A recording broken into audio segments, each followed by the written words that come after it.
Charge cannot exist without mass। जो charge होता है विदाउट मास का जो भी बॉडी है उस पर एग्जिस्ट नहीं करता है।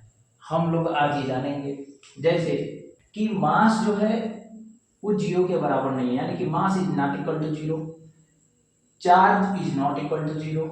तो ऐसे क्वांटिटी जिनका मास और चार्ज दोनों जीरो ना हो, तो चार्ज की बात हो रही है तो तीन चार्ज है हमारे पास, इलेक्ट्रॉन, प्रोटॉन और न्यूट्रॉन। तो मास जीरो ना हो तो इलेक्ट्रॉन, प्रोटॉन और न्यूट्रॉन तीनों का मास जीरो नहीं है।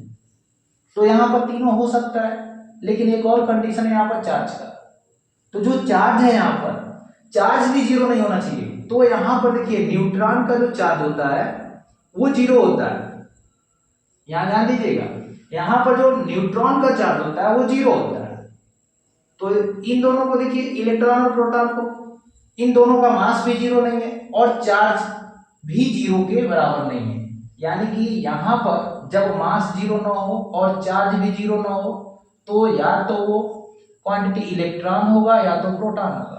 अब वो डिपेंड करेगा चार्ज के आयन पर। अगर बॉडी पर निगेटिव आयन है तब वो इलेक्ट्रॉन हो जाएगा, अगर बॉडी पर पॉजिटिव आयन है तो वो प्रोटॉन हो जाएगा। तो ये डिपेंड करता है आयन पर कि वो पॉजिटिव इलेक्ट्रॉन होगा कि प्रोटॉन होगा। ठीक, उसके बाद से आते हैं यहाँ पर देखिए mass is not equal to zero. तो mass is not equal to zero, electron भी है, प्रोटॉन भी है, न्यूट्रॉन भी है। फिर करा चार्ज इक्वल टू जीरो, तो इलेक्ट्रॉन और प्रोटॉन का चार्ज जीरो के बराबर नहीं होता है, केवल न्यूट्रॉन का होता है, इसलिए न्यूट्रॉन का कंडीशन है। ठीक, उसके बाद से नेक्स्ट आता है m is not equal to zero.